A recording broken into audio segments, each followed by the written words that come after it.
Yes, sir. This is what I made, sir. Sir, I made for more. I initially did it for 5 degrees. So for that Hmm. only I made this, the number of nodes and the partitions, sir, I should say. So, sir, this was I was trying to Your make a computer is partition. hung. Hello, sir. Oh, Hello. yeah, yeah. Sir, is it still hung? Can you see my No, no, cursor? no, no, no. I see it now. So repeat what is the problem? Yes, sir. I was, sir. What is happening is Your that, meshing looks good. Your meshing is much better than Suraj's meshing. So at the center, you have to do something which makes it so much finer. that is what's not happening, sir. See, I tried making it free record, sir. Nothing is No, no, happening. free will make this kind of meshing. Yes, sir. But structured is not clickable, sir. Click on medial axis. I don't think it will work, but click on that. Where, sir? Click This. on medial axis. Yeah, Okay, sir. yeah. Okay. Okay.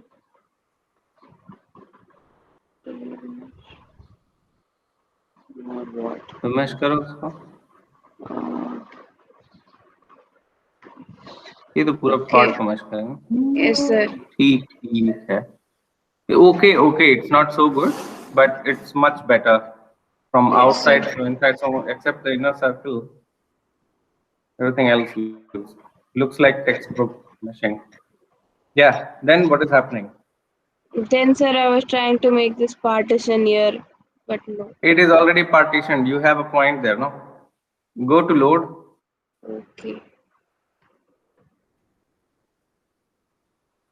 and now apply boundary condition for Y symmetry. So, what is created? All these you have already applied.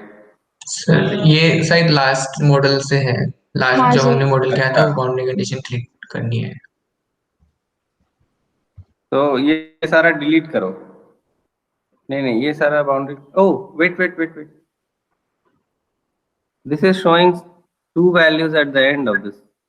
No, This is sir. from the coordinates or what? Yes, sir sir. This is Yes, sir. Yes.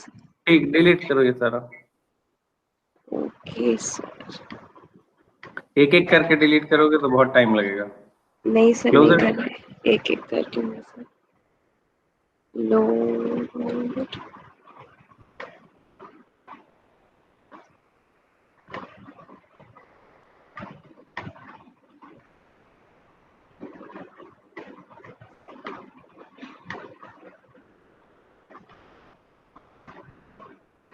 Yeah, no. Go where BC8 is written. Yes, sir.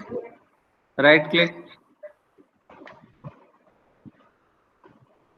हाँ. अच्छा ठीक है, करो तो करो. ये भी कर सर.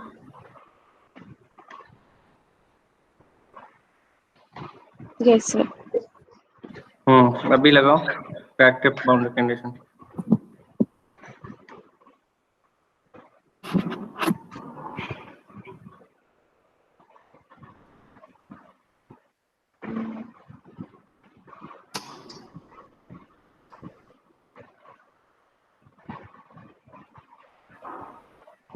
So, Y symmetry दे दीजिए सर. यहाँ से दे. Yeah, so it is partitioned only. So you can Yes, apply sir. it from practice. Yes, sir. Yes, sir. कल सर नहीं आ रहा था, कल पूरा लाइन पे आ रहा था sir. So apart from this, any other issue in this one? No, sir. Okay, so then it is done. Submit it on Classroom. Okay, sir. Yeah, someone else was saying something.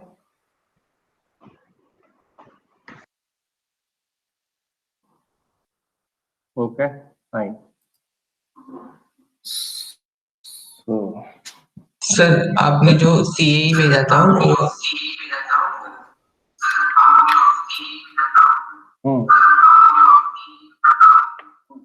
एक और है sir. सब mute कर लीजिए। हाँ एक इस जो सी था वो मतलब न्यूअर वर्जन का था, इसलिए वो हमारे वाले में चल नहीं रहा था, इसलिए हमने स्टार्ट से किया फिर मतलब वो मॉडलिंग। अगर सी चल जाता तो डायरेक्ट हो जाता, तो वो न्यूअर वर्जन वाला चल नहीं रहा था।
I was speaking with unmuted myself. Yes, So sir. I'm going to share the input file on the classroom again. But it is good that you had to make it by yourself. So that was a good practice. Yes, sir. It was not so much hard. Like, कब उसका last date कब है assignment का? आज रात का। तो आयशिका का तो हो गया. Yours is also almost done. You know Yes, what sir. to do now. So उसको सबमिट कर डालो. Yes, sir. Okay. सर हमने कंप्लीट नहीं किया सर, हम हाफ ही सबमिट कर सकते हैं। नहीं नहीं, हाफ सबमिट करने का कोई फायदा नहीं है. Okay, sir. तो पूरा किया, उसमें बहुत सारी कमियां होंगी, बट अगर वो फिनिश नहीं हुआ है then you can submit it, of course no issues.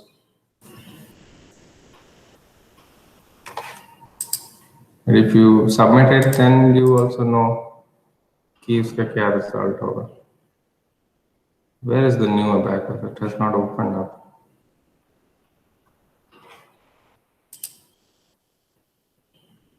तो लाइसेंस भी नहीं है, ठीक है. अब तो मेरा भी सीए फाइल नहीं खुलेगा. So did we run some? I don't think we ran any job last time. Anyway, so I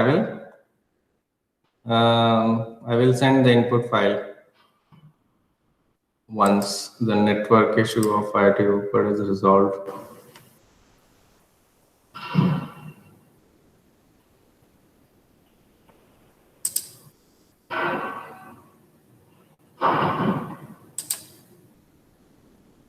Till then, what did we do on damage? So, so we applied damage in the tensile model. Now we need to apply damage in the cracked body, so any of the cracked geometry. And when have we decided that we will have Viva for this thing? So somewhere in April. Where is it? This one? Yeah, on 5th. Okay. So we have one more Monday. Fine. So there are few questions which we need to answer. One is that we provide damage to the geometry, and then we see it looks good, that elements are getting deleted, and the model is looks like how it should be. But what is the use of it? Why are we doing this? Why are we doing damage in modeling?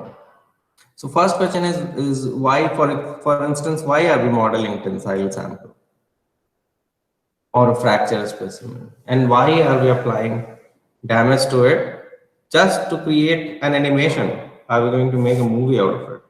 Or is there any other benefit? Suraj. So we can reduce the cost for the experiment. Like if we damage so many specimens in the lab, we can Right. model it directly. Yeah. Right. So one advantage is that we can reduce the number of experiments. And second one, Also time. So we generally use these type of elements in our structured parts or in machines. Maybe that's why. So we need to model how it would. I mean, say how it would work after if it would damage. I didn't get nothing. So can you rephrase what you said?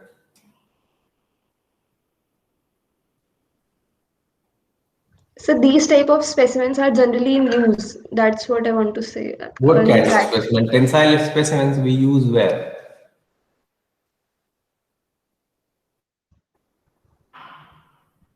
So if you can use steel, where do you use Yes. steel in your home appliances? Around you, you look around, you will find a lot of things made up of steel. How many of those things looks like tensile specimen? So not specimen, but I was pointing out on the element. Element, finite Yes, element. I'm like steel. So Oh, chemical element. Yeah, so yes, things sir. are made up of elements and sometimes combination of elements.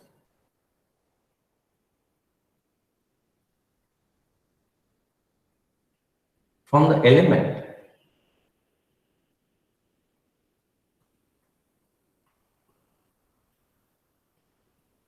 Okay. Yeah, so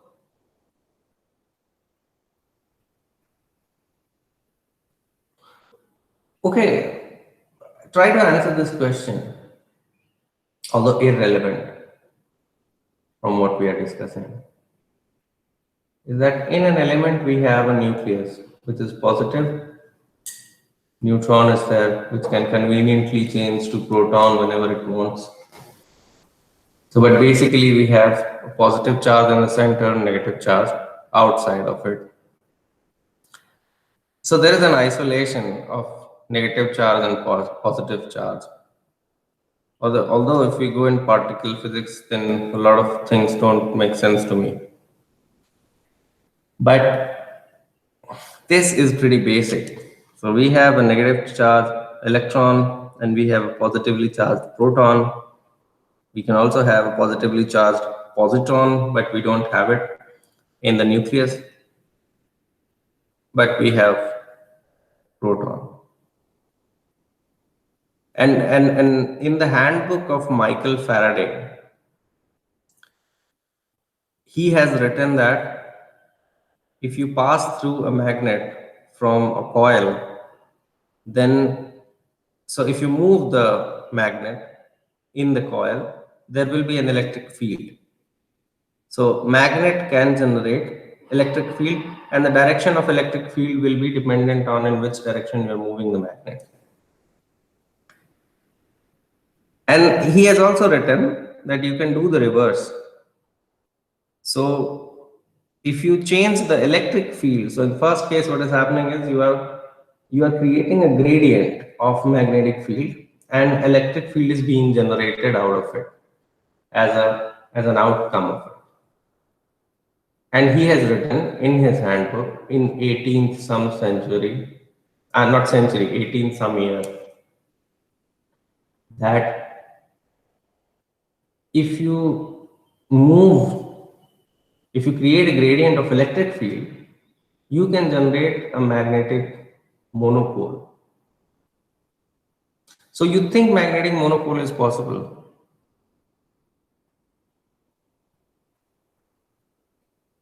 think about it. So what Kunika was saying is that we use a lot of elements like this, and this is why modeling, so element meaning she wanted to say materials. So this is why we need modeling. But why can't we do experiment, Kunika? What experiment, sir? Any experiment. Why would you do modeling?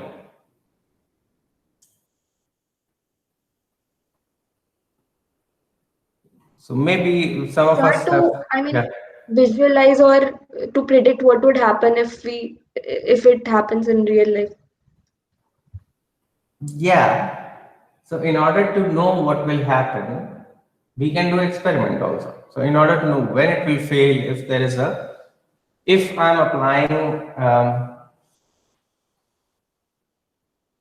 so if I'm making a bridge, so I want to know that the material which is there in different components. So, okay, so we can discuss this.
So if I'm using a pipe somewhere in my house,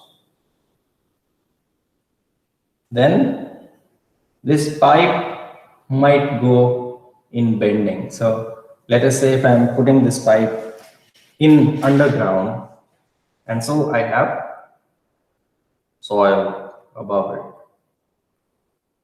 and this soil is causing this kind of compression, and there is some solid thing here, maybe concrete or something, and then you have water or something. So because of this kind of loading, you might have a bending in the pipe. So this bending, so now if you look at the upper wall of this pipe, so meaning what? Meaning I have pipe like this, and I'm taking a small piece in the in this way. So I'm cutting a small piece from here. So this piece will in 2 dimension look like this, and on this one, because bending is being applied, so you can imagine the upper part. So this is going in bending. So that means after some time it will deform like this. Although I'm trying to reach to tensile specimen, but we can also work with bending specimen. So this will go in bending, and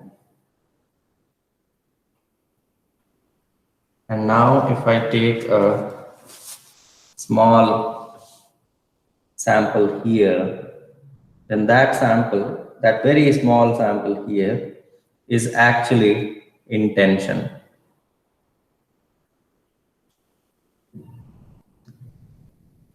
And this piece is in compression, right? It doesn't matter actually, you can also think of bending, but otherwise you have tensile forces here, compressive forces there. So in order to predict what will happen to this pipe and how much load can we apply on it, I can do an experiment. I can do tensile experiment, I can do bending experiment, I can do all sorts of experiments. So why should we do modeling, Punika?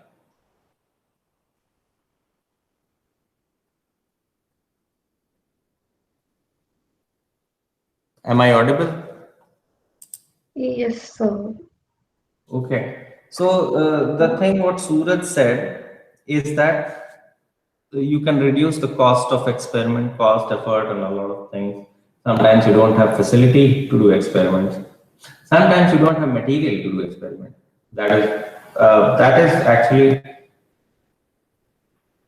a reason which is valid for not a very small amount of applications, but many applications. You don't have sufficient amount of materials. So many of the people now, if you see, are working on bio things. So one field is called biomimetics, where people learn from what is happening in the nature automatically, and then can we repeat it in reality and make an application which is uh, which is better in performance. Why do we do it? The one argument is that because nature has evolved for millions of years, so obviously the development which has happened in natural bodies, in order to achieve that kind of optimization, let's say, we will have to wait for a very long period of time. And instead of doing that, we can just look at nature's thing and we can repeat it, we can copy it, we can mimic it. So that field is biomimetic. And in that case, you don't have sometimes a lot of materials available to do testing. Then you see that for human needs, people want to understand how biology works in the human body. So in some of the labs, people are working on the fracture toughness of cornea. How will you get cornea? And how much amount of cornea you will get? Some people are trying to do fracture toughness of cuticles. I do not know what is the motivation for that, but they're doing it. Maybe to understand the behavior of or the damage in the skin tissue. So that, well, you can have a lot of skin, but not a live skin available for testing. So that is one issue, that you don't have a lot of material available for testing. And there, this modeling can help. But modeling is not something like magic. So you can't do it if you have absolutely no material. You have to have some amount of material. So for example, if you have the elastic and plastic deformation data, then you don't need to do fracture test, bending test, creep test, and different other types of tests, compression test, twisting, if you want to make a spring out of something, if you want to if you want to do deep drawing, extrusion, rolling, all those things, you don't have to do experiment if you have elastic plastic data. For creep, you will have to have data at different temperatures that you have to get from experiment, otherwise you cannot simulate it unless you have a pre-existing equation. But even if you have it, you will have to justify it. So you have some equation which you made up, and then you're saying that this can simulate creep fine, but what is the evidence of that? So in order to prove that, you have to do experiment. So this cannot work at zero experiment, but it can reduce the number of experiments required. So far, we are in the phase where experiments are needed. So even though we can do a lot of simulation, but it is not a complete replacement in many cases, many of the commercial cases where we actually, so we don't perform any experiment. There are a lot of work in the research, also in industry you will see, but less in industry, which is work on which is on simulation. But you will see that whenever they have simulation, they also have the experiments with it. And in my opinion, this is not good. The objective should be to reduce the number of experiments.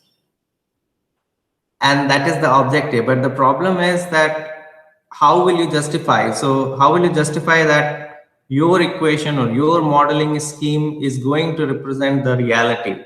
And people are constantly doing this only and not moving on from this one.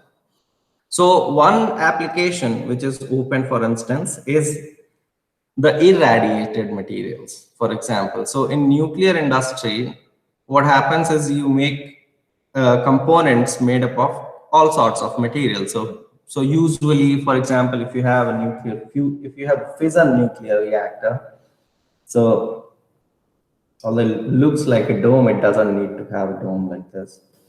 So in the nuclear, so pressurized heavy water reactor, let's say, pressurized heavy water reactor. In this case, you have pipes and a lot of pipes. So in 2 dimension, it will look like this. I mean, from this view. And if you look at from this direction, then you will see this kind of structure where you have a lot of tubes. You see each line is a tube and the cross section of each line is shown here in the form of a circle. So these are called pressure tubes. Each one is a pressure tube. And in this each tube, you have another tube inside it, which is called calandria tube. And in this tube inside, you have small packets, which are called fuel bundles. And these fuel bundles has uranium. Enriched uranium. So in one pipe you can have many calandria tubes, and in one calandria tube you can have many packets. So when the plant is running, it is not economical to shut it down and change the whole fuel bundle, because at some point of time uranium will be finished. So you want to replace it. And what happens in nuclear reactor is that it is called criticality. So there has to be a balance between the neutrons which are being generated and the neutrons which is being consumed or taken away by the system in order to take the heat out. So you know that one uranium atom will be giving some amount of neutron, and that amount of number of neutron is fixed. So if uranium is being consumed, because it will be transmuting, it will be changing to another element. And if that is changed, if that keeps on changing, then at some point, so as long as uranium is uranium, that will be giving you some number of neutrons. When it becomes thorium, it will not be giving you that much amount of neutrons. So the number of neutrons will decrease, and at some point you will have less number of neutrons to keep the system self-sufficient. You know that chain reaction which happens in uranium. So the number of neutrons which are produced, they are enough to cause fission in another neutron. And this becomes a chain reaction. And if you do not control it, you will have more number of neutrons always available to trigger a dissociation of nucleus of one atom. So this will be never ending, right? And this will become more than self-sustaining. So it will become uncontrollable chain reaction. So you want to control it. So you want to have fixed amount of neutrons available always, so that you have the reaction going on, but it doesn't go out of control, but it also doesn't collapses. So doesn't collapse. So you don't want neutrons to be lesser so that the reaction stops. So you want to maintain that amount. And in order to maintain that, you have to always refuel this fuel bundles. So what you do is you take this calandria tube. So you see in this pipe, you have a lot of calandria tubes here. And in each calandria tubes, you have packets. So what is happening is that, let's say, the fuel bundle in this pipe is finished almost closer to get finished. So what do? You put another pipe from here, the pipe falls down, put another pipe from this. So you are actually not removing this pipe. You are just pushing and taking out from one end and from another end. And so this is how you don't have to shut down the system, and you can keep on doing keep on generating electricity. So you have, in this pipe, you have zirconium 2.5 niobium alloy. In the Calandria tube, you have zirconium alloy. It's called zirc alloy 2. That has a different combination. The wall can be made up of SS, stainless steel. So all sorts of materials are there. And what is happening, because you are constantly generating neutrons, these neutrons are hitting this material, also the tube material, and these neutrons are always constantly hitting the material around it. And neutron is a subatomic particle.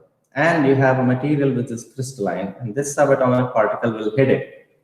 So what will it hit actually? So because it is a massive particle, it's a neutron, it doesn't have a charge, so it is not going to get deflected by anything. It will hit whatever comes in its direction. So at some point of time, one of the nucleus of an atom, although I'm drawing a Rutherford model of atom here.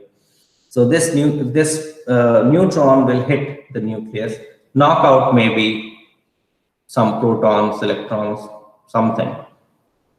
Knock out, and still if the kinetic energy of this neutron has not decreased to an extent where it cannot move at all, so it will keep on hitting.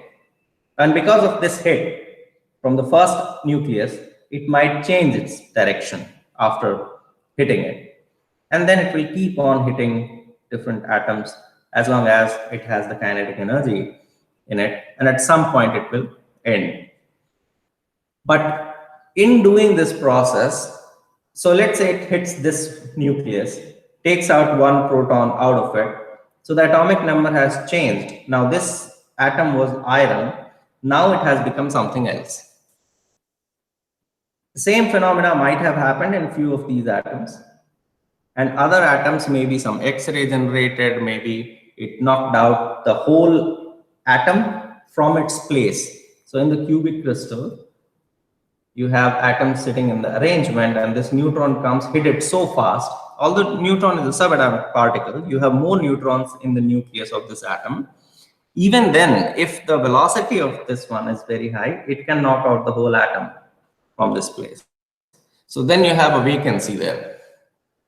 So radiation of neutron is not a good thing for material because it changes the structure a lot. So you will have a lot of dislocations generating like anything. You will have a lot of vacancies generating like anything. You will have a lot of interstitials also. So this atom is knocked out from this place. Where will this atom go? This atom is actually forced to sit at a place where it doesn't belong. And this atom, which is of a greater size, becomes an interstitial. So you have more number of interstitials generated in the system. You have more number of vacancies generated in the system. And these kind of vacancies, if for sheer reason of chance, you have a lot of vacancies together, on one plane, this whole vacancy will join together and it will collapse. It is like a collapse of, like for example, you're making underground metro railway, and you are removing, the soil from the underground, and suddenly you didn't provide enough support, and the whole floor collapses. So similarly, you have a lot of vacancy, and you have atoms above it, you have atoms below it, and also here. But here you have somehow a lot of vacancies. They are concentrated at one place, and suddenly it will just collapse. And because of this collapse, what will happen? So you had atomic layer like this, and it was all fine. And then you had vacancy started coming here. Now it's not working. Oh, vacancy started coming here, and suddenly this region collapsed. So what will happen? And then the third line will go like this, and because the lower region has collapsed, and then the lower region will look like this. These lines are atomic layers, although it looks like a tensile specimen, it is not. Don't get confused. So this kind of dislocation is called Frank partial in FCC. And this is a sessile dislocation, so this cannot move. It is made up of not because of slipping, because of stress or anything. It has come up because of vacancy collapse. And so this usually doesn't form if you apply stress. It has formed because of some weird reason, because of some atomic particle was hitting the material. And because of that, it has formed. So it is not going to move. It is a sessile dislocation because of its own geometry. And therefore, it is going to cause a lot of barrier to the other normal dislocations, going to increase the strength. What will happen if the radiation hits the material? Will the strength increase or decrease? Because fine, you're making a lot of dislocations. It's called cascading of dislocations. You have enormous amount of dislocation generated. You are increasing dislocation density, also increasing the dislocation barriers. But at the same time, you're also creating a lot of vacancies. So that means cross slip can happen, climb can happen, a lot of other things can happen. So what really happens to the material is a disaster. And we want to study, people want to study it. But doing experiment of such kind is very, very unsafe. So if you have to do an experiment on an irradiated body, this might cause cancer to the person who is doing experiment. And therefore, a lot of people don't want to do this. It is not a thing of bravery or something that for the research I should do it. No, I mean, your life is also, you are responsible for your own life. So there's, I don't see any reason, a bad thing if somebody denies to do experiment, and a lot of people do. And so the thing is, what is the solution? So if you have less people to do the experiment in this case, then what do? How do you know that if your power plant is going to work or not? How do you know that after what amount of time the material of the wall is so weak that it will collapse? And if that happens, then that disaster is unmanageable. Okay, because in order to control the number of neutrons, you have heavy water flowing in this nuclear reactor, and the mechanism differs. So if the water is boiling, it is called boiling heavy water reactor. If it is under some amount of pressure, so you don't need boiling, but still you can perform the thing, then it is called pressurized heavy water reactor. So once a leak happens in any of the pipe, or so safety is called, so the criteria for the reactors is called leak before break criteria. It came up from the piping industry, and it was a revolutionary thing actually. It is still is. So the thing is, you calculate when there will be a leak before the complete fracture of the pipe. And if you can find out, and if you can somehow make it happen, then leaking can be detected. So if something is leaking, you can somehow detect it, because there will be some change. There will be a change in temperature, maybe there will be a change in pressure, something, concentration of the chemicals around it, change in neutrons, which can be measured. So if something is leaking, you can find out that it is leaking, and you can do something about it because you have some amount of time before it breaks. So that is fine. So the question is, how do you study this if you cannot perform experiment in this case? And of course, you cannot take the whole material, cut the whole material out, because then you will have to stop the reactor. So you can only take a small, very small piece from here and do experiment on that. You don't actually know how much neutrons has hit it. You have absolutely no idea about it, right? So you can apply some statistics there. So you know that this is the flux, these many number of neutrons per unit area, per unit volume are being generated, and this is the density, but of course that neutron density will change at different places. So you have an average value. You have an average value of the neutron energy. You don't know which neutron is coming out of which energy. There is an average energy, and you work from that. So a lot of error is involved here. And then you don't really have much information about what is happening to this material. So this area is open for modeling, and modeling is a solution here, right? Because radiation, you have good amount of work there, but even now, if you can generate a model which can predict what will happen if the neutron hits it, because neutron property you don't want to know, you don't want to measure, it is already known. The steel property you don't want to know because it is already known and it is already measured. What you want to know is if the material is exposed to neutron for this many period of time, what will happen to this? And here mathematics and modeling is required. So it has to start from physics, supported by experiment, and then you predict it from model. Don't do experiment. That will be much safer. I mean, do experiment to a bare minimum, so only on the need basis. So this is the application of modeling. This is the application of the course what you are studying.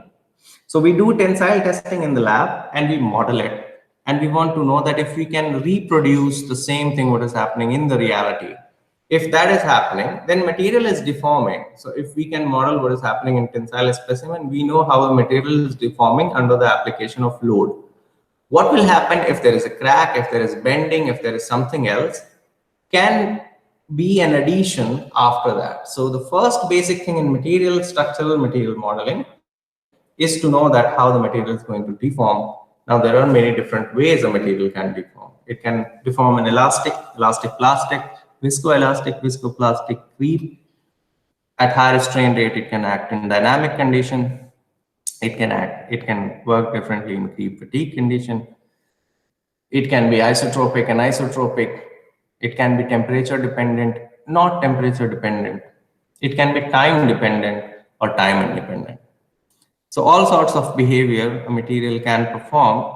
And once you know that this type of material is this one, then you are good to model it without or by reducing the number of experiments. So this is the idea, and this is why we are doing it. So if I have a cracked specimen, and last time we applied, so the question now is, so we know that why we are going to model it and why do we model it. And last time we modeled a crack geometry with damage. So we applied damage in this area, and rest of the area we didn't apply damage. Yeah, and the question is, so how did we define damage in this case? So we defined, I believe we defined fracture energy. So how much energy is required? And then we define this in the form of either energy or displacement. And then we define the constraint or triaxiality, how much constraint has to be there, what should be the strain rate, and what should be the failure strain. So these parameters we define in order to define the damage of one element, and each element will keep on failing, and so you will have the total failure simulation also. So the question is, fine, we gave some value to the model and model work, elements were deleted, it was a nice video, it was a nice animation, but was it true? So the question is, how do you know that what you have simulated is the correct answer, is the right model of damage? Ishika, how will we know this?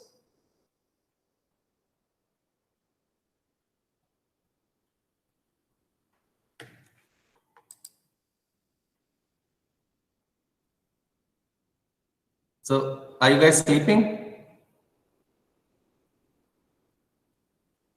No, sir.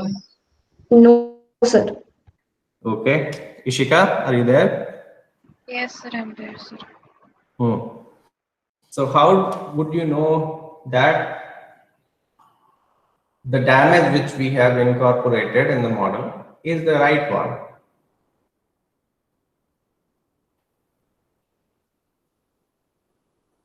This is one question which we have to answer. How do we know, and why I'm writing I do not know, but this is the first question.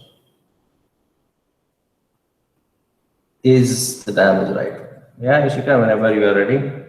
And second one is the question on SSY model, that how do we know that we have modeled SSY condition, meaning there is no T stress. How do we know this?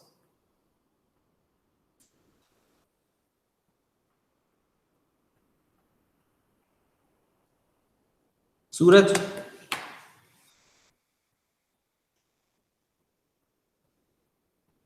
Yes, sir. So we can, like, if we get the results, we can justify them theoretically, or if we are doing many experiments, we can do some physical experiments also, so we can verify that. Fine, but does it have to be a hit and trial method? So what are you suggesting? I give some random value to the model and then get the results from the model and then do some experiments on the material and try to match it. Are you suggesting this?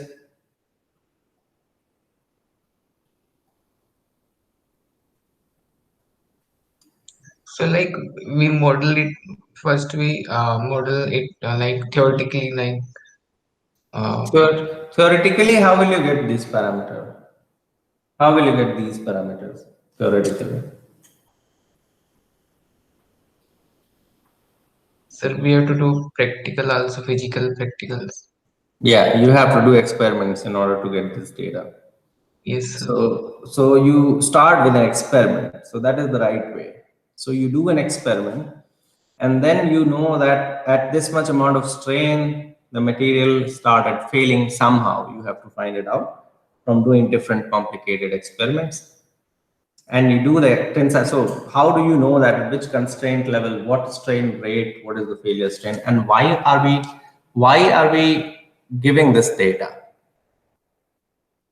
So when we do tensile testing, we are actually doing the tensile testing at the same rate, right? So in the machine, we apply that 5 millimeters should be achieved in 1 second, and that is not going to change. So why are we bothered that we should have the data for different amount of strain rates? And why are we bothered about constraint? Because we are modeling the same thing, what we are doing experiment. So we did the experiment on tensile specimen, and we are modeling the same tensile specimen. So whatever was there that we know from the tensile data, why are we bothered about the constraint? Why do we need so many information? The answer is theory of it. So it looks an animation and all good, but how an element is being deleted has a mathematics behind it, which is dependent upon stresses and strain of the material. So damage in the material. So you know this, that the damage parameter will be the stress on the system. So if I have a very small element here, on this element, if my damage parameter somehow has become greater than 0, then the stress will be calculated in a different way for this element. But a strain is not going to get affected because of damage parameter, because the strain is an outcome. So you can calculate how much strain is there, and then from that strain, you calculate how much stress is there. Okay. And this damage parameter calculation and its evolution. So what will be delta D in each time increment delta T? How much will be delta T? The equation of this. So for instance, we start from T is equal to 0, right? Then what happens in FEM is some amount of displacement is applied on each node, one node, two node, or whatever node you have assigned that these nodes we are applying some displacement.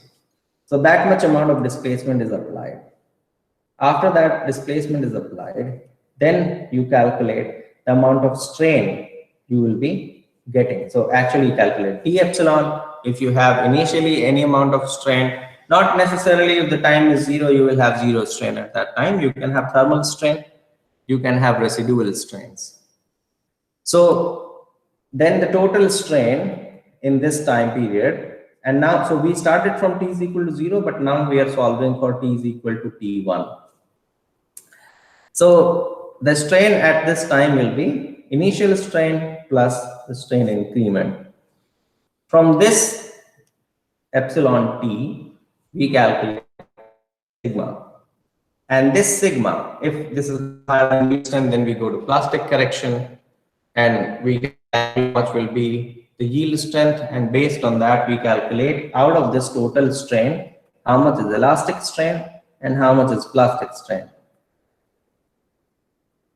And this change in plastic strain, which is called, well, the change in equivalent plastic strain. So equivalent plastic strain is similar to Mises stress. If you remember von Mises stress value. So if you change all the stress components, so what is this? The sum constant into sigma 1 minus sigma 2 summation of sigma I minus sigma j whole square. So this is von Mises, right? And equivalent of this is the plastic strain equivalent will be some constant into epsilon I. And here the sigma I, because I have only one index, not ij, I have only one index, it means that these are principal stresses. So similarly, I will have principal strains here, and this will be my equivalent to Mises strain. So it's called equivalent plastic strain. And the change in this is called de-equivalent plastic strain. So in Abacus, you will see it as DEQPS. In Abacus, in the code, you will see it like this. But in the ODB file, you will see this fellow as PEEQ. So PE means plastic strain, EQ means equivalent. So this parameter decides the damage evolution. So change in plastic strain affects how much damage is going to get there in the element. And this is different in a tensile specimen at different locations. So if this is my tensile specimen and I applied load and this is going to deform, and after some time there is a necking. Okay. And this necking will cause more plasticity here and here and less plasticity here.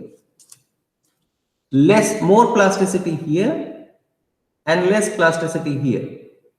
Because at the surface you don't have stress. Here at the end you don't have stress, you don't have that much amount of stress because the area, the diameter is much larger than what you have here. Right? So you have a gradient of stress from the surface to the center, which is like this. And you have a gradient of stress from the top to the center, which also goes like this. So here I'm plotting stress, and this is the position. So length. And in this plot, I'm plotting stress like this, and this is the position or diameter. So, and because of this, at different locations, you will have different amount of strain rate. So that means the change in plastic strain will be different, and you will have different amount of constraint also. What is constraint?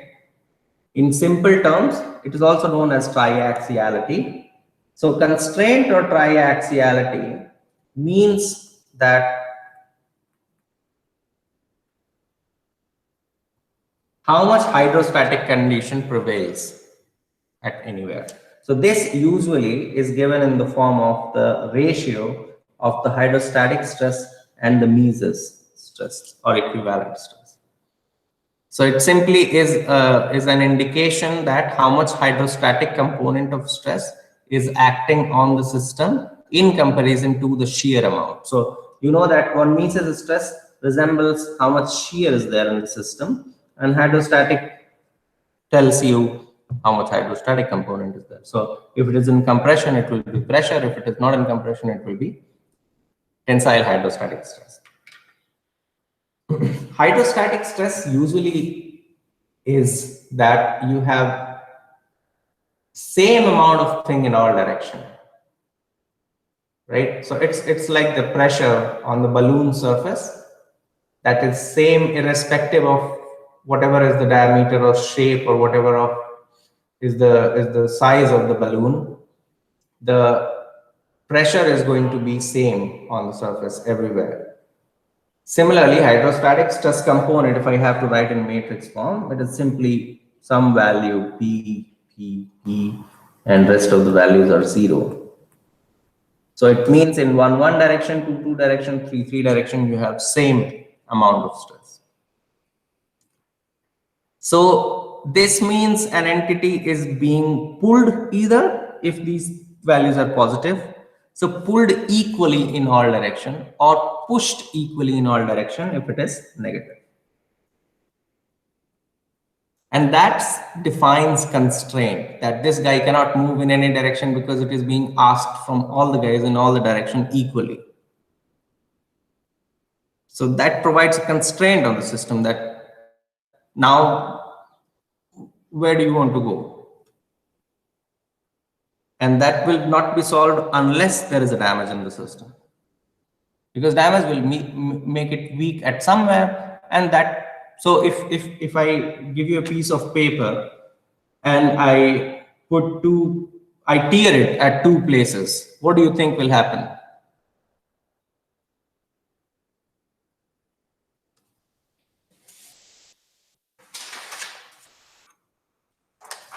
This is a very simple thing, actually, you might have seen.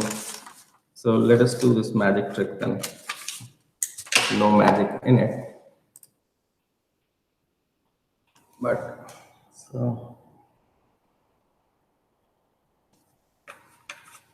so this is a piece of paper, and I put one crack here and another crack here, and now I'm going to pull it. So what do you think will happen? How many pieces will I have? Suraj, Ishika? 3, sir, if you pull from both the sides. Yeah, how many pieces will I have, Ishika? 3. Okay, Suraj?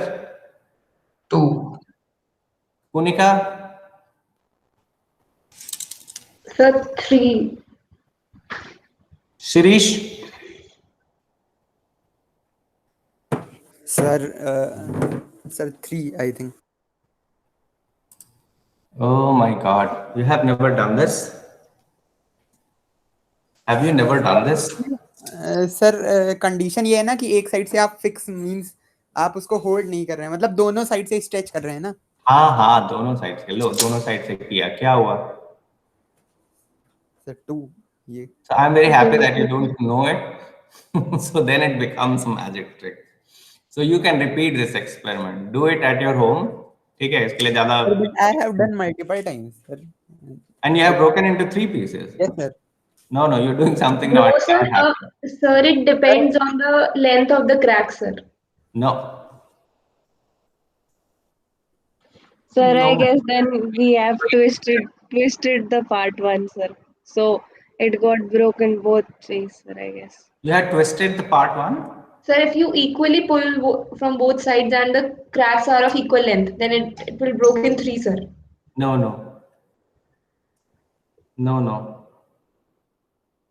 It cannot break in 3 because 1 will take over at some point. Sir, but each of Yeah.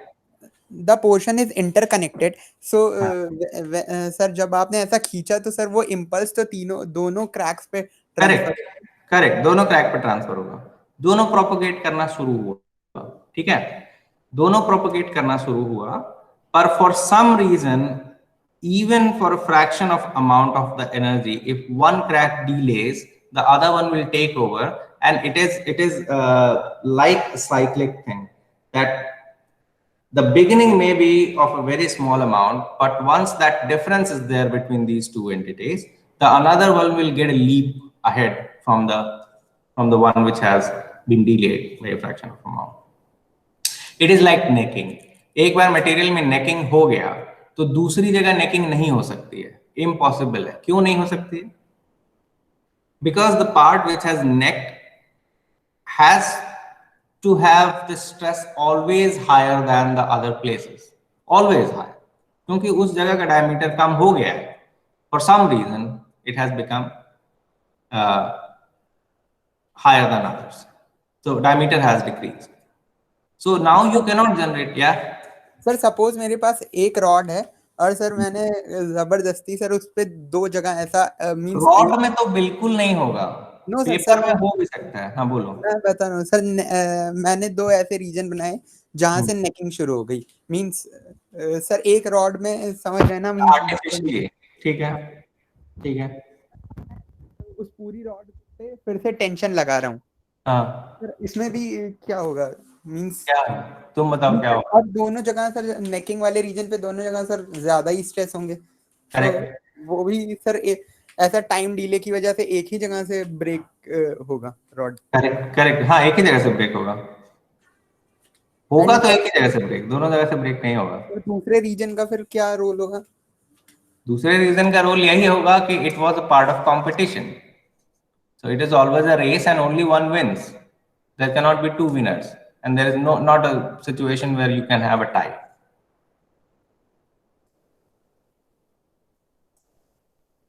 ठीक है, बड़ा philosophical भी है ये कि if you are creating exactly two notches or two necked regions, then one of them is going to take over for what reason?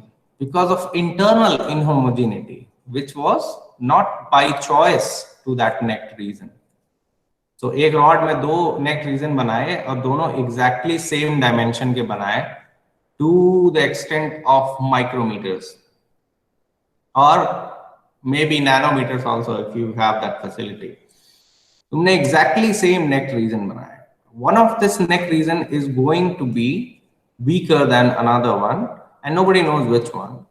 Why? Because of internal inhomogeneity. So some local area might have more dislocations, more vacancies, something more, something less, something different. And this something different has not come up because of you creating it. Because so it was not by the choice of the neck region, but it was given to it, and that thing couldn't do anything about it. And this is what happens in nature also. So every one of us are the product of the environment, and some of the things are genetic, for instance, in us, so that we don't have any control of, so we cannot change it, and that also plays an important role. And that's a different debate, that it is fair or unfair, but this is what will happen. यही होता है fatigue में भी. So as long as you are applying cyclic loading on the material is deforming. So either in tension, compression हो रहा है. Because of that, surface is going up, down, up. Some amount of strain is not getting recovered, so it is getting accumulated, and this accumulation causes damage. और वो कई सारे number of cycles में, repeated cycles में, this thing was getting accumulated. At one point it will start propagating, and then the material will fail. But the thing is, what you are asking, Shirish, is if I make a perfect surface and somehow I apply the stress so that this accumulation is very, very small, what happens then? So it is not that the damage is getting accumulated only on the surface. Damage is getting accumulated everywhere. What do I mean by damage? That the whole material, the whole specimen is going in tension and compression repeatedly during the cyclic loading condition. And this phenomena is happening in each grain, in each lattice, at every location. The same amount of strain is being imposed. But each lattice, each grain is getting different amount of strain. because of different reasons. And so surface is an area which is prone to more energy. Similarly, grain boundary is the surface, so that is also prone to this thing. So if surface somehow you stop the damage from the surface, the next weaker thing becomes the weakest thing. So this is a weakest link theory again. So whoever is weak will go first, and will go means will be compromised first. And if you make the first weakest entity stronger somehow, the second weakest becomes the weakest. This is how it works. But I do not know if you can make a material which is perfectly homogeneous, and then you create two exactly equal cracks, then I do not know what will happen. Then I do not know if you pull it with the same amount from both sides, it will break in 2 pieces or 3 pieces, I do not know. But as long as it is a material which is pre-existing material, so it cannot be completely homogeneous, it cannot happen. Sometimes you will see that material breaks into more than 2 pieces. That is shattering. So that is if you have a perfectly brittle fracture. So for example, it happens in glass. Glass को drop किया या उसके ऊपर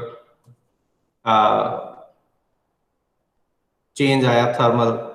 So then it just shatters in different pieces. Even in that case, what is happening is that not all the cracks are propagating with the same velocity, but the velocity difference is so little that all the cracks reach up to the end. So what happens is,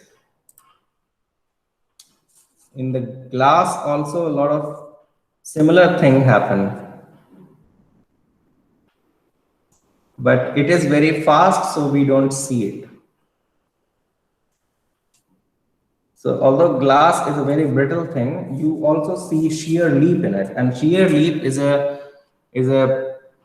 not ductility, but it is not brittleness. So it has some ductile behavior, which is very, very small. So if you have a piece of glass, and this piece of glass you break it, okay, then the fractured surface of this glass will look like this.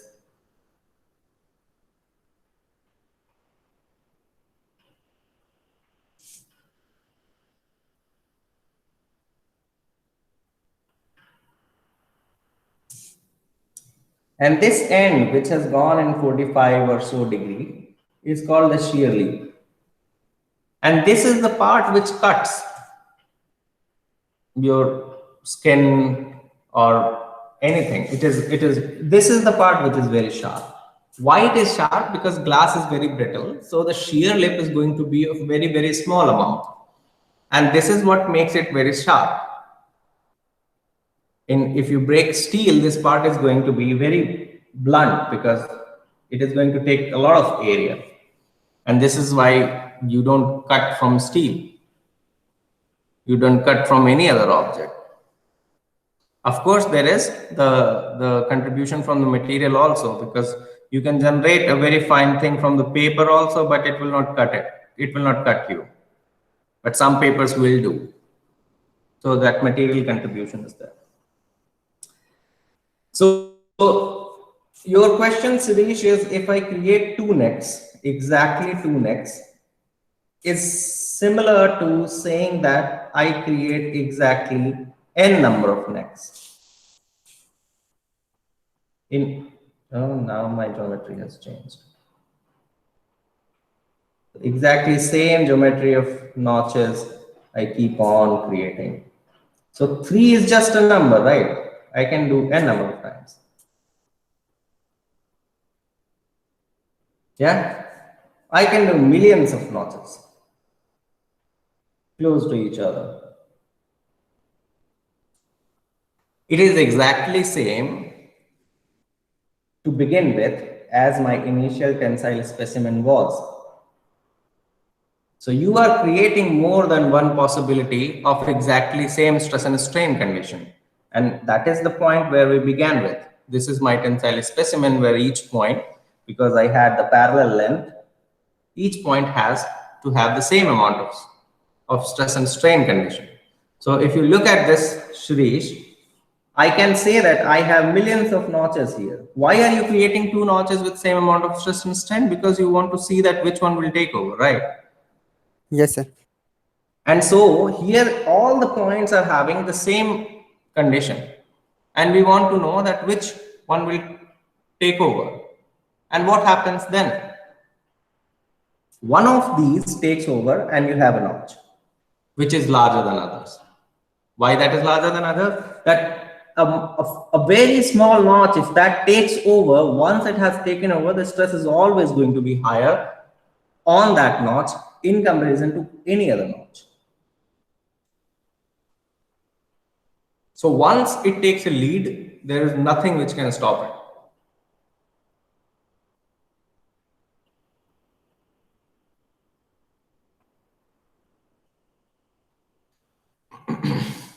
Okay, understood. Yes, sir. Okay, fine. Sir, I think So there would yeah, always be a time delay, that the thing that you're saying. That yeah, means, yeah. yeah, always one of the part will break out. Yes, it always happens in whatever field is, not only material. A plant fails, a system fails, a country fails, whatever fails, we always go back to one reason to it. And if you investigate that reason more, you will see that that reason, that origin of the failure, we reached at that origin of failure because of many different things which were happening. Right. So World War II is credited to Adolf Hitler, but he was not the only one who was doing all the show. He was not the only one who was running the show. There were many things happening. And if Hitler was not there, something else would have caused the failure. If Hitler was not there, who will remove Mussolini? Who will remove Roosevelt? Who will remove Stalin? All those going, who will remove Churchill? All those guys are going to be there, right? So all these are notches, and Hitler took over. If Hitler was not there, somebody else would have taken over. So any failure, always the weakest one will take the lead. But if that is not there, the second weakest will become the weakest. But any one will lead to failure. The contribution सबका ही रहता है. It is similar if you have seen on the window pane of car. So in the rain, you will see a lot of droplets, right, on the window. And all these droplets are there. And when air flows, these droplets, they somehow try to go a little distance and then they stop because they don't have much energy, right? And then another drop joins it, or maybe hits here and then joins this one. And then it flows for some amount of time. And in the way, it joins a lot of bubbles or a lot of films of water. And they join together and then it reaches the end. So what you will say that which film of water has actually reached? It is not one. So there has been contribution from all these people. But not all of them individually can reach there. Once one takes the lead, the others join them.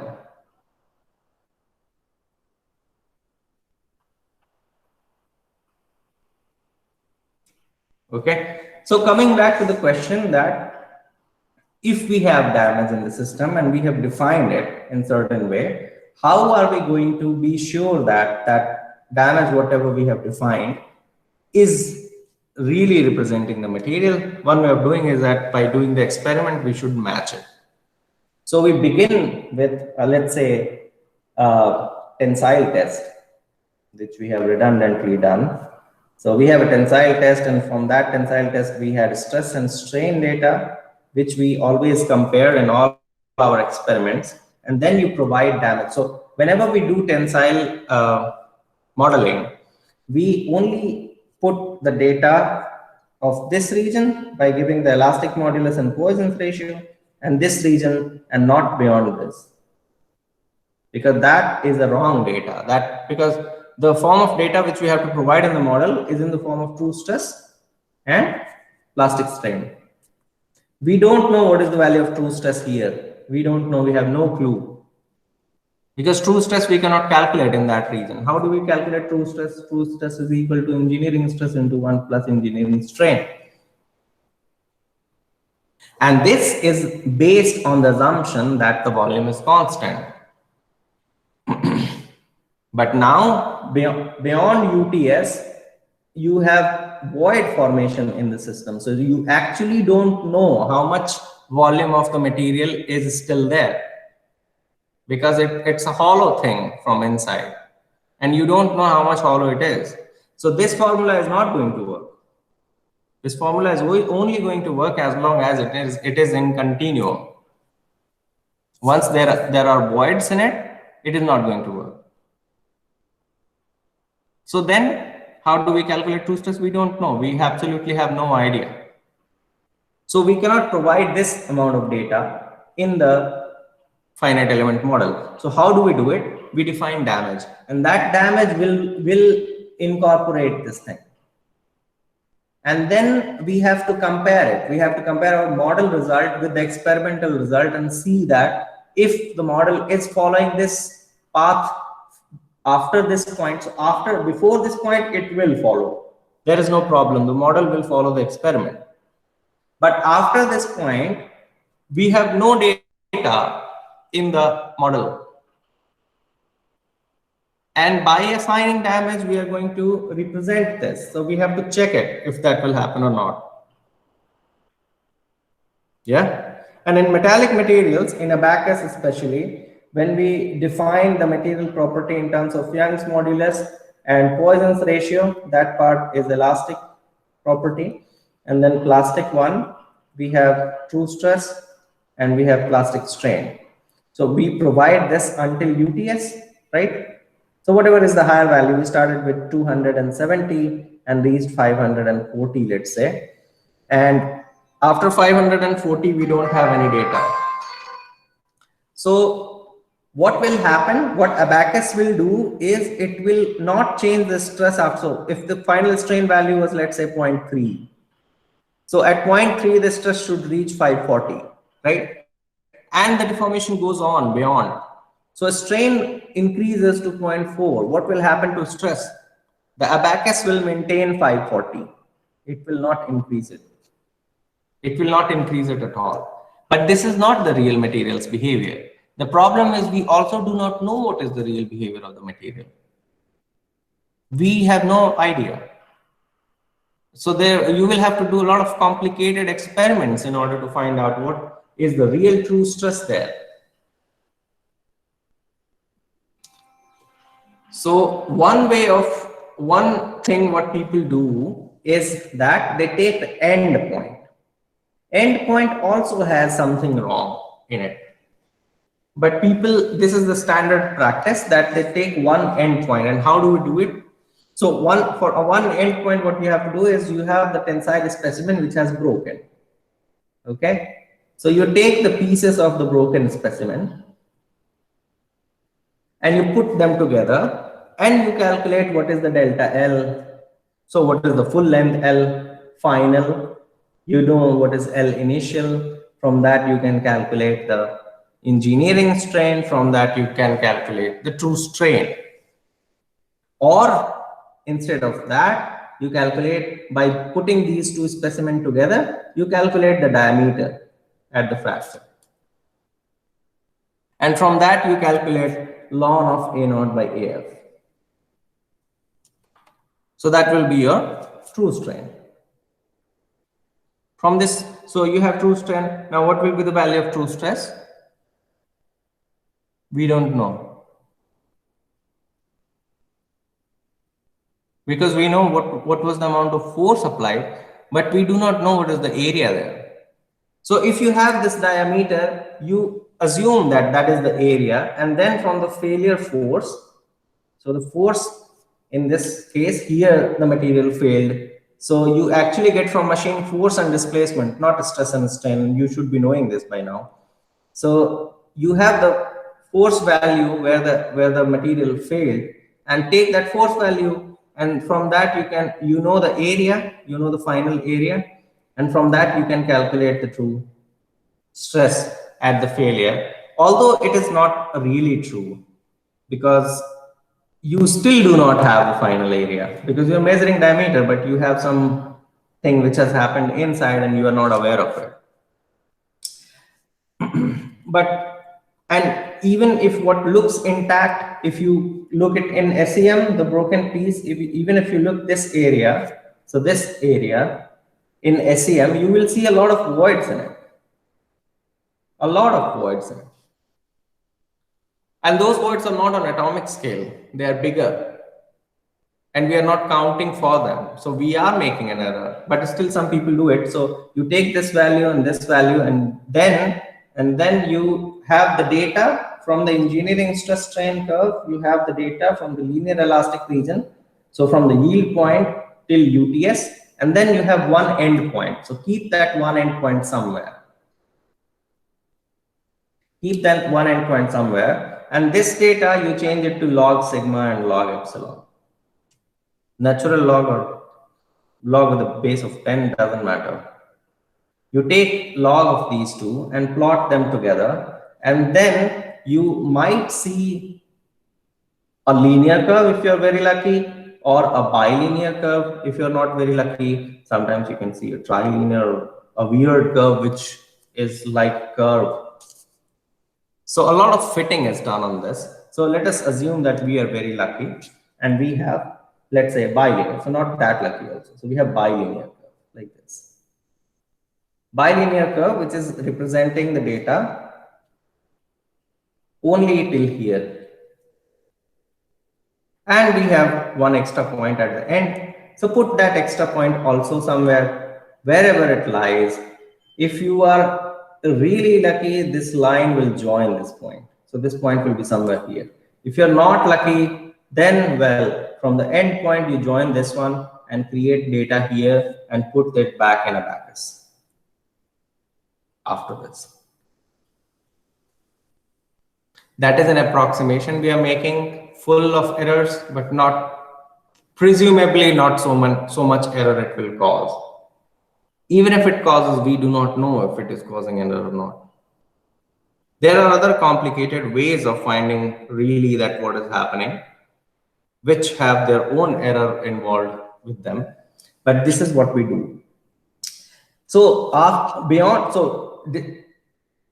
apart from supplying the total stress strain curve data, other way of doing it is defining the whole stress strain curve in the form of Ramberg-Osgood equation.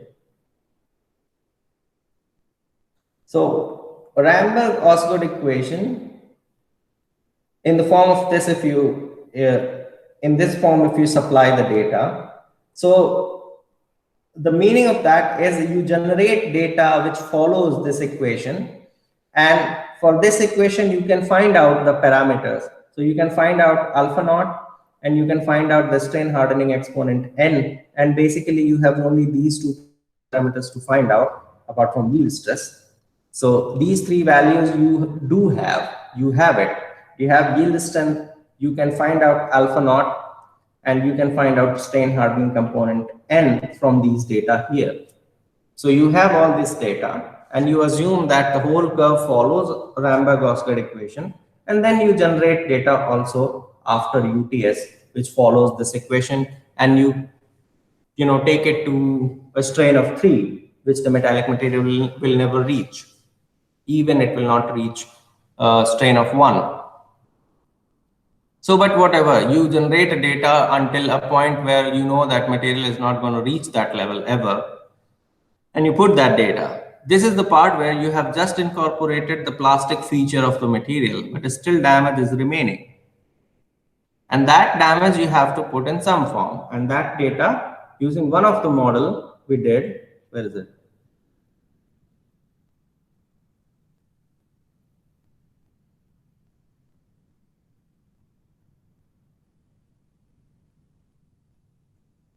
Yeah. So we give the data in this form using these parameters. And once we have given the damage, then we check it by comparing the stress strain curve or the load versus displacement curve for the tensile material.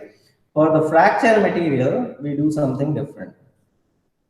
For the fracture material, we plot any of the loading parameter versus any of the fracture parameter.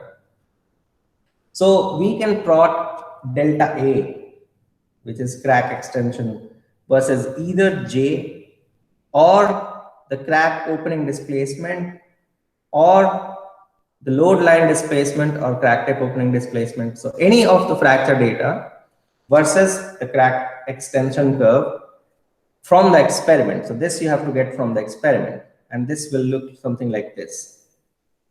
And then you calculate the same thing from the model and plot it here, and you will see the matching. So really it doesn't look like this. It actually will look something like this. Okay, what does it mean? It means, can we not rotate it? Oh, they should have this feature anyways. So what does it mean? It means that unless you reach this much amount of displacement at the tip or fracture parameter load line displacement. What do I mean by load line displacement? This is my specimen, right? And I'm pulling it. And here this part is the crack part. So this is the crack tip and I'm pulling it. Yeah, I'm pulling it and some amount of displacement is, so what will happen after pulling it? That this zone. Now I'm just drawing this part. So it was flat like this and then it will become like this. Okay, so this is the crack tip, this is the crack tip, this is the crack tip, this is the crack tip. Yeah. So some opening has happened and this opening is called crack tip opening displacement. So that is that. The displacement, whatever is happening here, is called load line displacement. Because if I make the whole specimen like this, then this line is called the load line because along this line, the load is being applied. So whatever displacement happens along this line is called load line displacement. So any of these parameters we plot versus how much amount of crack extension has happened. And then what does this point say is that until you reach this level of J or VLL, VLL or CTOD, any of these parameters, until you reach this value, crack is not going to extend. Right? This is what it means. And this gives me an impression of how much energy I should have before failure, at least. So I should have this much amount of energy because J is a measure of energy. So if I have J integral, which you remember probably from MM311. So if you have J, then you know how much amount of energy is required for the crack to start propagating. If you don't have the energy of this amount, it is not going to propagate. Let us say this value is 2 kilojoule per meter square. So let us say the value is 2. Now 2 is required, which looks like from the experiment. Experiment had its own error. To be on the safe side, I might take 1.8, 1.9, something like that. So I will start from that value. And where will I put it?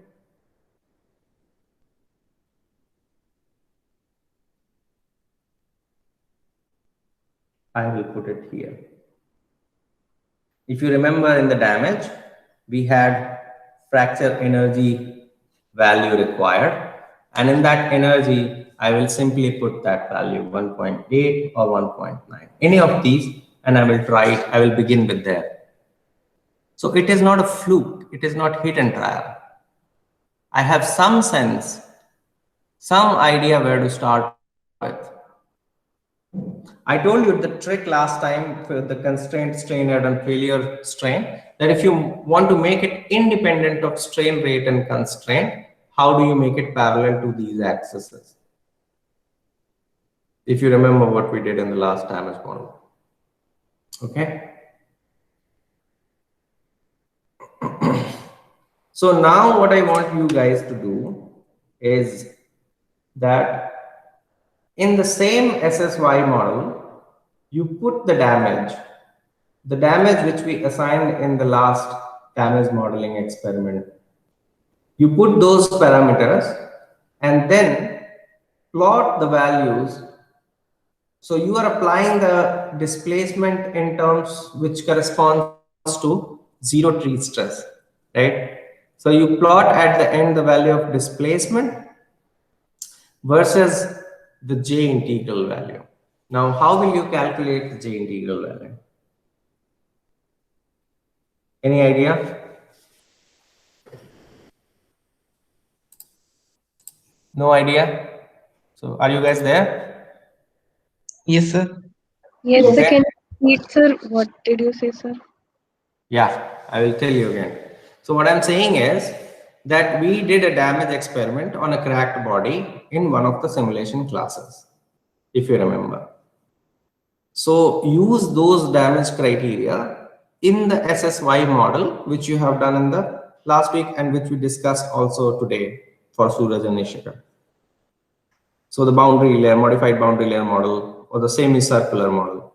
In that semicircular model, you assign also damage property to the elements and keep it only to the inner, let's say, so don't put it on the outer arc. So outer one element, don't define damage there and define damage only in the rest of the part of the model. So assign damage there and then you calculate J integral versus the crack extension. Yeah. So, okay. So what I will do is so either what we can do is we can take a break of 20 minutes and we can continue. Or what we can do is we can maybe go on for 20 minutes and then we can end this session. So which one would you prefer? So the latter one, sir. Latter one. Okay, fine. So because I cannot open that SSY model, but I will have to show you how to find out chain T.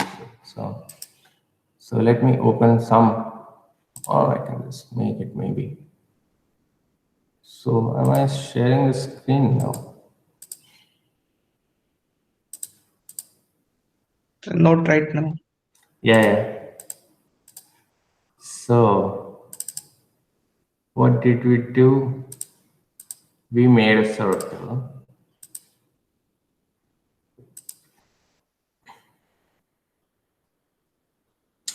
And Ishika, can you send me your from SSY model?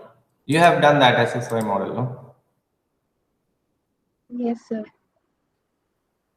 So what you do is you go to job and create some job one, job two, whatever name you want to give, right? And just click on write input and you will have an input file generated with the name of whatever name of the job you assign. Can you send that input file as soon as possible to me? Okay, sir. Okay.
So let me know when you send it.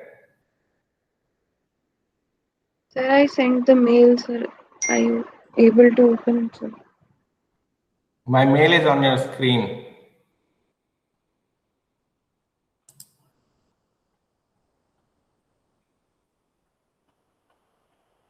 Maybe.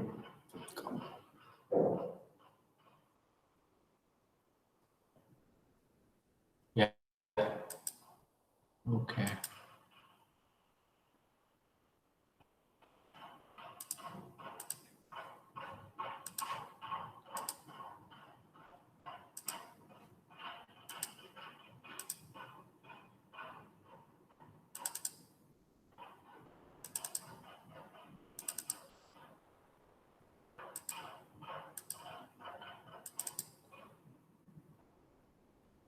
Okay. So we have this model. Hopefully the boundary conditions are not applied. Okay. So, okay, fine. So in this model, what you have to do is apply the boundary condition as we discussed earlier. And then we want to calculate the J integral and we want to assign damage. How will you assign damage? You will go to property, whatever material property you have made. Oh, there is damage also in it. Okay, so you are not changing Ishika each time you are changing the experiment. So this has worked in your benefit. So this is already there. So you don't have to put anything. Ishika, you don't have to put others if you don't have this part of damage, ductile damage and damage evolution. You should put it in the material and it should already be assigned because you have assigned this. Oh, you have not assigned the material. So you have to assign it. So make a section of material one and this thing is done. I have not given any thickness to it. Would have given thickness to it. So then I will give a thickness to it. So we had a radius of 8 millimeters. So I don't want any strain to come from the thickness direction. I mean, constraint loss to happen from the thickness direction. So I want to make it plane strain really. So I will make it 15, 20 millimeters. I'll make it 15 millimeters. Okay. Although it is not like this, so I should do a proper calculation based on the yield strength data. But just giving a value of 15 millimeters, all of you can do the same thing. So property, assembly, step, rest of the things remains same how it was in the other previous models. And then load is applied. Load you have to apply in this model. It has not been applied. You have to apply the boundary condition as it was discussed in the last thing. So all those things done. Now we want to know what is the J integral. So we go to interaction. And in the interaction, we go to special and we go to crack and we go to create crack. And here there are different options. We choose the option of contour integral. This word should not be very new to you because we have talked about path independent contour integral, which is known as J integral. So we are assigning this contour integral formulation and it is asking for select the crack front. Crack front meaning crack tip. Crack front in 3 dimension will mean the line. In 2 dimension, it will mean just the point where the crack starts. So this is the point where the crack starts. And I say done. And then it is asking about what is the Q. What is Q vector? I will tell you what Q vector. Well, so Q vector basically is a vector which is in the direction of the expected crack propagation. So in this case, Q vector is a little more than this, but for now it should work. So Q vector is a vector in this direction because that is my expected crack growth direction. Yeah, in the positive X direction. And for the numerical ease, I should give a small less dimension of the q vector. So I will take the next element here. So I should first select q vector, and the first point of the q vector is 0, 0, which is the origin. And the second point, so I hit enter, and the second point is this one. Yeah, and then with this arrow, you see that in this direction, the q vector has been described. Okay, basically it implies that j is actually a vector, and the scalar value of j is found by the dot product of this vector along the direction of the crack propagation. So that is j vector dot the basis vector in the direction of the crack propagation, which is q vector. That's a whole different numerical scheme, but this is what q vector is. So once you assign the second point of it with the arrow, it should confirm you that this is the direction, and q vector has been assigned. Now we are making half of the whole thing. We are not making the full specimen. We are making the half specimen. So we should click on symmetry plane, half crack model. So we should check this one. And don't worry about singularity, we are not going there. So just click OK, and everything remains good. So now my crack is defined. Now I will go to the field output. So here. So just below field output, you see history output requests. And history output requests, you create one more. This is, so don't delete or don't modify the existing one, create another history output request in the step 1. And here, instead of whole model, select crack. And here in each increment, you can do the calculation, and crack has been defined. So we have defined the crack in the module where we define the q vector and everything. Then it is asking for how many number of contours you want to have. So let us say you are saying that I want to have 2 number of contours. 2 number of contours would make 2 number of contours. What is a contour? You remember what is a contour? Any one of you? No? No, sir. Okay. So coming back to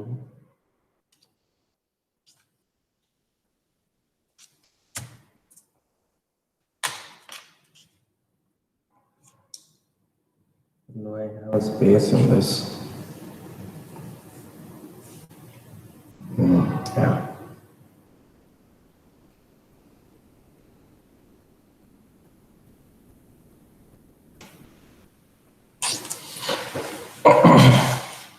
So if you remember, in a cracked body, when you, so J integral, if you remember, was an integration which is a line integral, and this integral is along a contour or along a path, and that path is called contour.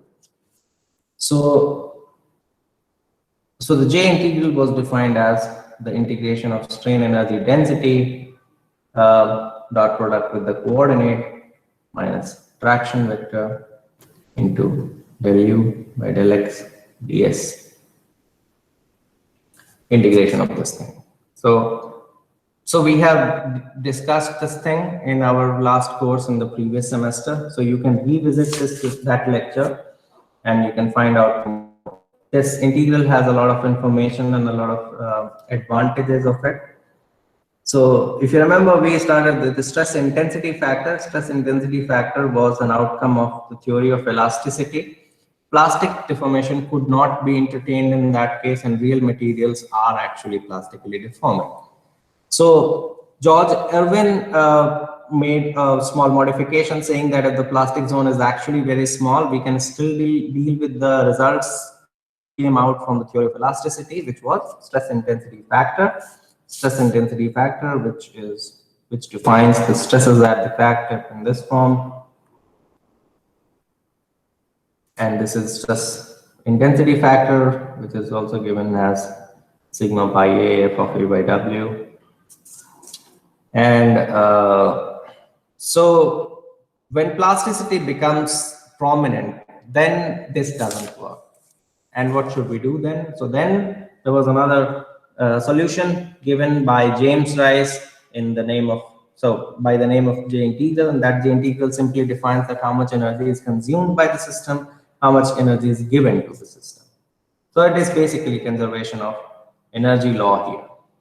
And this says that if you have a singularity in a conservative field, then, so for example, in an electromagnetic field, if you take a line integral of certain form, then that value, the integration of, and this is the contour gamma, and this has, contour has a direction, so you can take it anti-clockwise or you can take it clockwise.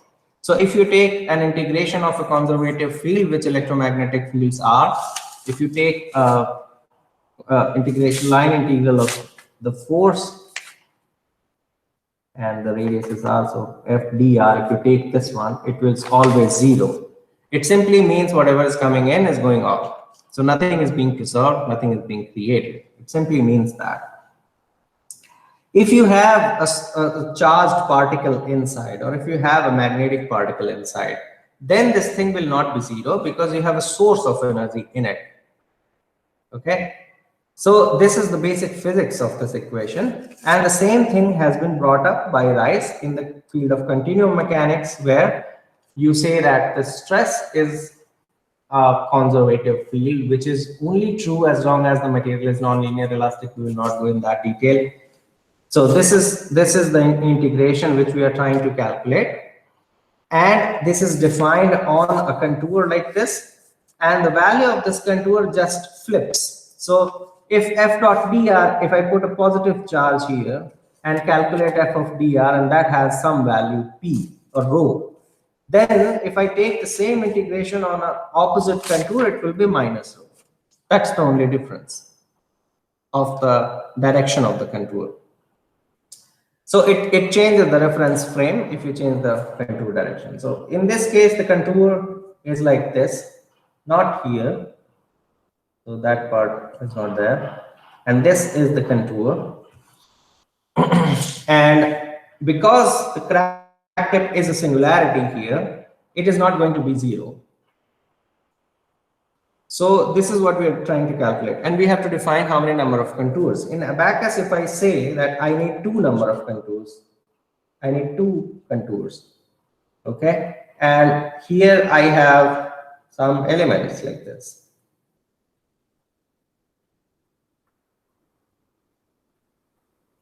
Okay. So if I say that I need 2 number of contours, the first contour is just a point for abacus. So I'm going to change a little bit here, and I'm going to start the crack tip here. Okay. So that is the crack tip. And if I say 2 number of contours, the first contour is just this point. Just this point. Okay. And the second contour will take 1 more node around it. So this will be the second contour. If you are modeling the full specimen, then it will take the, not so much. So this one. So this will be the second contour. If I say 3, then it will take another layer of nodes around it, and it will make it the third contour. You know what I mean? So this becomes the third contour. This is the second contour, and this is the first contour. Okay? And this is a line integral, and the line integral is converted to an area integral by abacus, and therefore whatever integration goes on should go on along this line. So what basically is that the contour is like this in abacus. So it is taking all the nodes and making a boundary around it. So that is the contour. And this line integral has been changed to area. So all the elements within this boundary will be taken by in the consideration. So we will see this So let me stop sharing now on this one. And start sharing. Where is it? Here.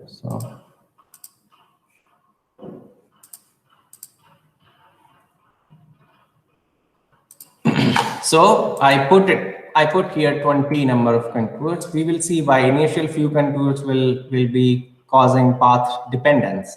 And this integration is, by theory, it is path independent. So initial contours cause path dependence because crack is a singularity, and finite element method cannot entertain a singularity. It cannot create a stress condition which is infinite. So that cannot happen. So because of that, it will create some error, which is called discretization error. What is discretization? Discretization is simply breaking the reality into certain number of degrees of freedom. So an equation is divided at different locations, distributed in different elements. That process is known as discretization. So because of the finite element limitations, this singularity cannot be simulated, and because of that, we get this error in the few initial contours, especially in the first one, because that is not that is just a point on the crack tip, and that is obviously going to be wrong because that is on the crack tip. So we will see some problems in the initial contour, so that's why I'm making 20. But 20 shouldn't take the whole thing in it. So how many can we have? So we have 1 node, 2, 3, 4, 5, 6, 7. I think 7 should be enough because beyond that it will become bad. I'll take, or maybe we can take this because this is an experiment. So 1, 2, 3, 4, 5, 6, 7, 8, 9, 10, 11, 12. So we can take, for safety, I'll put 10. But this should work only for the mesh of Isika. If you have different meshes, you need to count how many number of nodes are there. And don't give the number of contours more than the number of nodes you have, because that will just stop the simulation. So I have given n, so 10 number of contours, type is J integral, and that's it. Okay. So history output has been requested, and I have defined everything. So the property is there. Oh, but boundary conditions are not there. So what is the name of the instance? The name of the instance is still part 1 by -1 -1. Oh, okay. So this is assembly is mode 1 -1, part 1 -1. Maybe this code will work on it without any problem. But is the angle same? Is it starting from 23 or not? So this one is starting from node number 255, and it is 255 was that one. So this is 256. This should be 257. Yeah. And then this one is how much? This one is 293. So it is going from 255.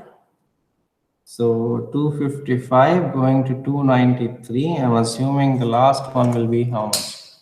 So what is the name of this node?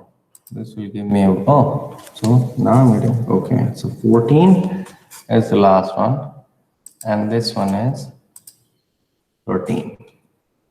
So 13, then it goes to 255 and so on. And what is the angle we have? We have an angle of how much? We have an angle of 4.5 degrees. Okay. So we have an angle of 4.5 degrees. So 4.5 degrees, theta is equal to P. So P should be 4.5 degrees. And we cannot start from 0. We have to start from 4.5 because the first node number is. Can we do that? No. So this was 13, 14. We can write another loop for that. So this should start from 255, go to 293, so 294.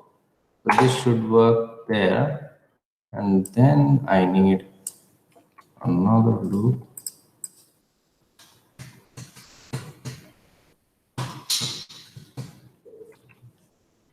Another loop where it goes from 13 to 14, at 14 to 15, and here the angle is 0 and 180 degrees. So here the angle is 0 and 180 degrees. So write P1 is equal to 0, and this will be P1, and P1 is equal to P1 plus 180. And apart from that, I think everything else should be same. 13, 14 number of nodes. Yeah, I think it should be same. So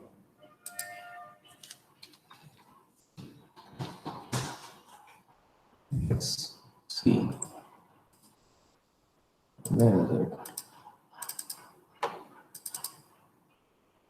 So name A is not defined. I just had to put that MDB line. Can somebody send that line to me? Should be there in macro somewhere. Yeah. The code.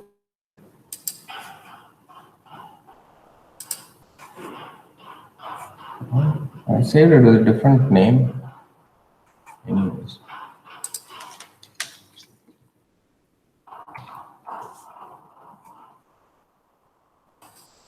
Oh, no. Save as 3.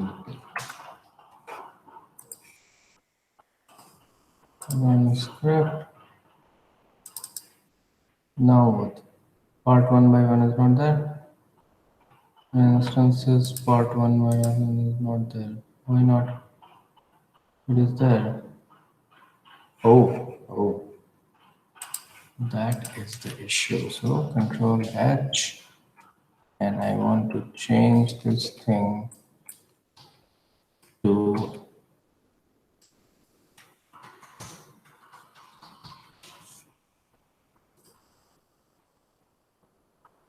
only 2 occurrences.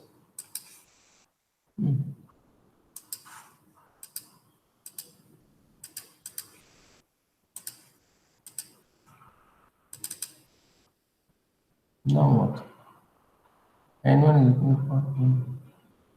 Why is it not that?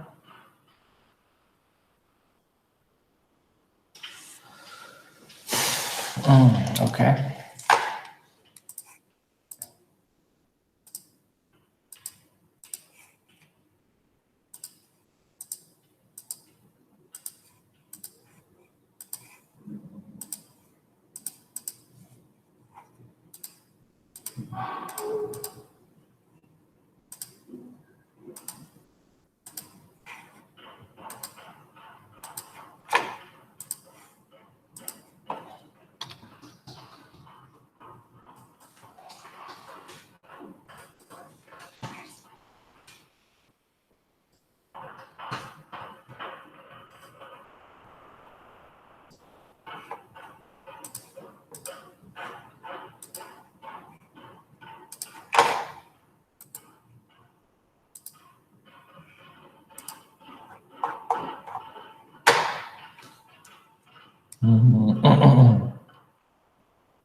Invalid order for arguments nodes.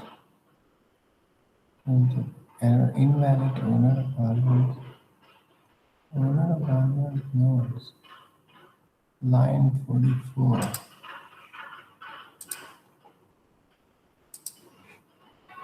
Line 44 nodes here.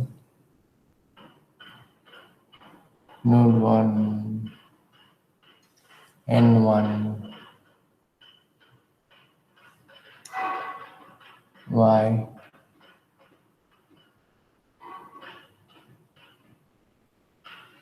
So that I had to change from P to P plus 1. Huh? So What? above theta is defined as P, right? So that Yeah. has to be P to P plus 1, I guess. Nodes 1 in line 41. No, no. Node 1 is getting from N1. N1 is the nodes in the assembly. Okay. So that I'm taking from I to I plus 1. It is saying wrong owner. What does that even mean? I don't know. Oh, but I can check the macros.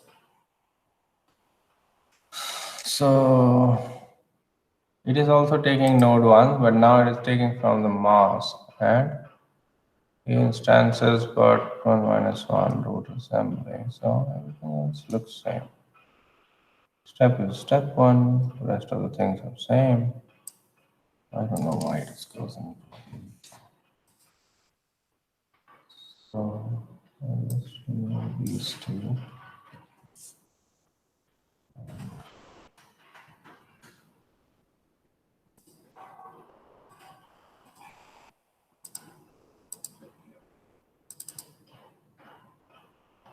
Invalid owner for argument nodes.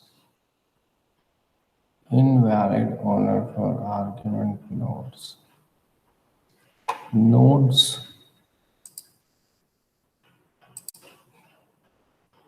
Invalid line 44. Nodes 1. Why it is an invalid thing?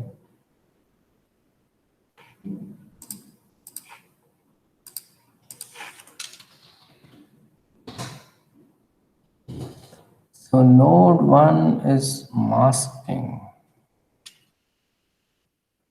Anyways, it will take unnecessary time. So the point is not to apply the right boundary condition. That is what you have to do. Want to show you the I want to show you the how to get the results from J integral calculation. So crack plane symmetry has been defined, and this boundary condition I will apply maybe here. So dismiss and select in viewport. I will apply this one there. I will apply just U2 of let's say 2 millimeters. This is not going to give me a very good amount of results, but I just want to see. I just want to show you how to calculate the J integral. So load you have to define using the node numbers and codes, and the boundary condition has to be defined. The crack plane symmetry has to be defined. The damage has to be given, right? And then, so in the last calculation, you did it for K is equal to 100 ampere root meter, right? So instead of, so just run the first model on 100 ampere root meter. So whatever calculation you have done, just do it for the same with damage. If there is no crack extension, then increase the value of K to, let's say from 100 to 200. Okay. If for the previous calculation crack is not propagating, that means elements are not getting deleted. Try increasing the value of K in your U1 and U2. So UX, UY calculation. In that calculation, you have a value of K, which was 100 last time. Just increase that. We get a job and submit.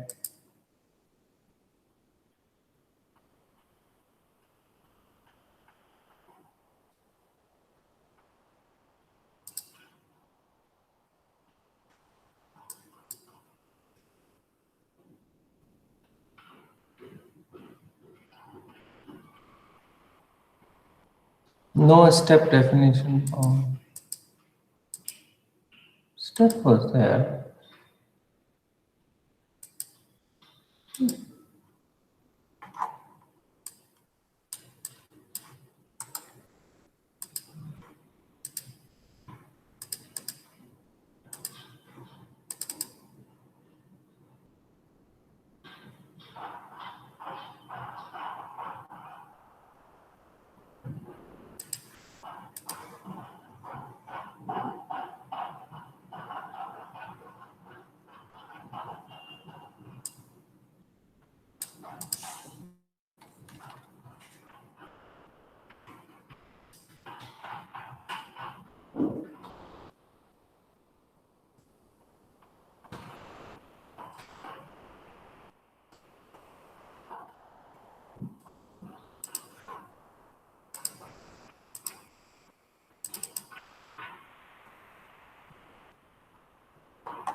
Boundary condition a little weird.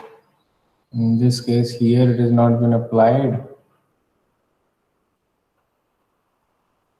And there are some redundant boundary conditions. Why is that happening? Plus 1 to 55 to 94. So 293 to 94. So 293 to 94.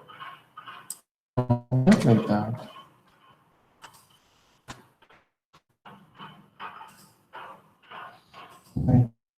14. So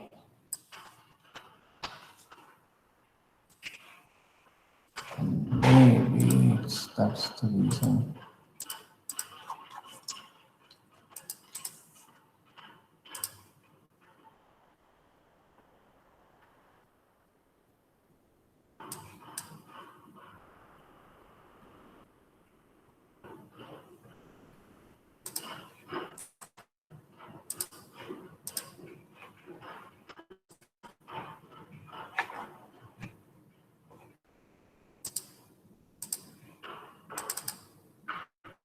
Yeah. Yeah. So there was a mistake. There was a mistake. The mistake. Where is it? Yeah. The mistake is that so when we say I and I plus 1, the boundary condition I was thinking is applied on node I, but actually it is being applied on I plus 1. So if I have to apply the boundary condition on node number 14, let's say, so I plus 1 should be, so I should be 14 and I plus 1 should be more than that. So previously I was going one more. So in this case, I'm starting from a lesser number. So if I have to apply node number 13, I'm starting from 12. And if I have to apply on node number 255, I'm starting from 254.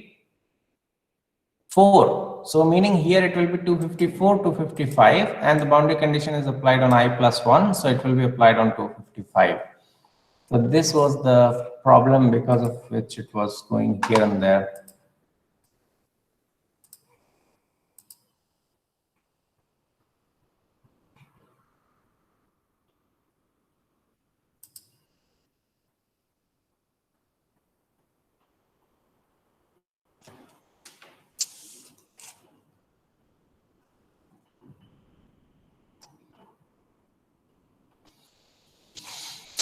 I think the job is finished.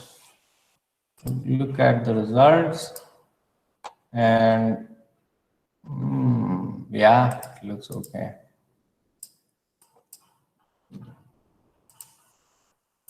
And now if you want to find out what is the J integral value, you go to data, and usually we used to go to field output, we will go to history output because J integral was created in history. And here you will see J integral for set number 1, 2, 3, 4 until 10. So we asked for 10 contours, it has given us for 10 contours. If you want to know which node set it is taking to calculate J integral for calculating for the node sets, then you can see it here. So you see there are 10 node sets which has been made by Abacus, and that one is this one. So that has started from crack tip, which is this one, and it is going so 1, 2, 3, 4, 5, 6, 7, and 8, 9, and 10. So it is going from the crack tip 10 in the front direction, 10 above, 10 behind. And that's how it is making the contour. Okay, so if your element size is different, this is how it looks like. But because J integral is supposedly path independent, it doesn't matter what kind of path you are taking. The problem will be because of plastic zone. So if I look at the plastic strain, equivalent strain, and if I start from the value of, let us say, if I make the maximum 0 and minimum whatever, no, let it be like this. I'll make minimum 0.0001. So then this whole thing is deforming plastically. So our stress intensity factor is actually very high for the SSY model to work. So it is not small scale yielding anymore, but the damage, so I don't see any element getting deleted. But anyways, so that is a different, oh, okay. So one small, don't apply damage in it. Don't put damage in it, just do the J integral calculation. So these are the J integrals which are there in the history output. Take all of them, save as J integral. And you will have all the plots here. If you plot them together, then you will see the first one is obviously not matching because that first one is just the point on the crack tip, which is the red one. And rest of them are path independent to a certain value of the displacement. But after that, they become path dependent. We might discuss about this more, but this is what you have to do. I'll put it on Google Classroom. I'll define due date maybe by next Monday. Till that time, you have to do this. So in the SSY model, don't put damage in it and calculate the J integral for different contours and plot it. Okay. So this will be your assignment. That's all. If you have any question, otherwise we can end the session.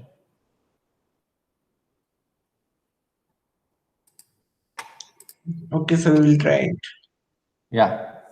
So come again. If you Yeah, so you can try it and we can discuss on Friday again in the Friday's class. And on Monday you submit the results, whatever results you have. okay, sir. Okay. Meanwhile, if you have any question, you can ask. Ishika, Shirish, Yes, sir. कोई question? No, sir. तो तुम जरा मेरे को वो experiment का video बना के भेजना, देखता हूँ मैं कैसे तुम्हारा पेपर जो है वो 2 क्रैक में डिवाइड होता है. Yes, sir. Sure. Okay. So then we call it off. We end the session. Okay. Thank you, sir. बोलो बोलो सुरेश.